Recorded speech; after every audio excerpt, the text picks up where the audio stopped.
এ সাকিবুল, ওই রিমোটটা দিদিন, ওই ভারত পাকিস্তানের যুদ্ধ আছে সেই খবরটা শুনবো। আসসালামু আলাইকুম। খবর পড়ছি আন্তর্জাতিক।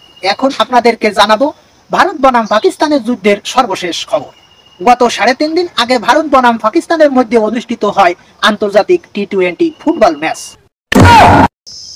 এই ম্যাচে খেলা করার জন্য দুই দেশের সরকারকে মাঠে নামার গুরুতর আদেশ দিয়েছে বাংলাদেশ সেনাবাহিনীর একটি দল। এ খবরে কি করতেছে, কি কে বলতেছে? এ চাচা তুমি থামো, চাচা তুমি থামো, আর করতে বেলা তুমি থামো। এ চাচা থামো। তারা মারলি কিছুর জন্য? তুই তারা মারলি কিছুর জন্য? তারা মারবো না তা কি আরবো তোমারে? আমি শুনতে আইছি যুদ্ধের খবর, তুমি এনে কইলে যুদ্ধের খবর, তারপর তুমি টি-20 ফুটবল ক্রিকেট, তা তোমার ক্ষতি করছে কিনা?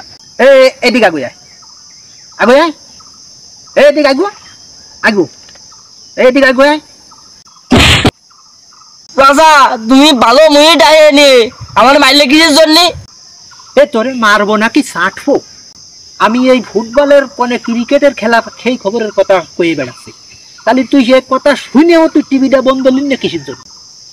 এইবার যদি আর এরকম কোনো সময় শুনিস তাহলে কিন্তু সাথে সাথে রিমোট দিয়ে টিভিটা বন্ধ করে দিবি, যাতে বাইরের লোক আর শুনতে না পারে। ভারত পাকিস্তান যুদ্ধের এ পর্যন্ত সর্বশেষ খবর জানা গেছে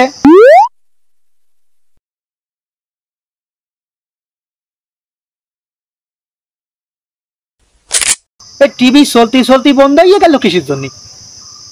কারেন্ট চলে গেল নাই? না চাচা। তাহলে কি রিমোটের ব্যাটারি শেষ হয়ে গেল? তাও না। তাহলে টিভি বন্ধ হয়ে গেল কিসের জন্য? আমি বন্ধ দিছি। তা তুই বন্ধ করলি কিসের জন্য? তুমি কইলে যে আমি খবরে ভুলভাল বললি তাই বন্ধ দিবি। ওরে তা আমি কি ভুলভাল পড়েছি নাই খবর? আমি তো সঠিক খবরই পড়িলাম, তাও তুই বন্ধ করলি কিসের জন্য? আমার তুমি ফরমানে থেকে বন্ধ দিছি। ও আমি ফরমানে কিনা তাই তুই বন্ধ দিছিস?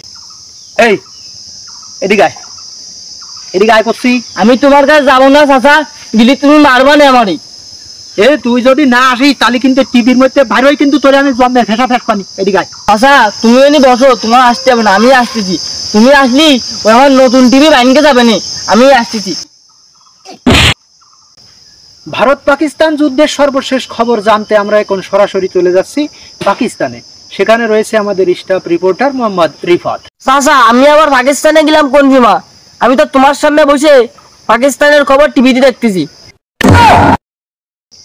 তোর কথা আমি আবার কোন সময় করলাম? আমি তো কইছি স্টাফ রিপোর্টার রিফাতের কথা। চাচা আমার নাম তো রিফাত, আমি তো ভাবিলাম যে আমার কথা করছাও।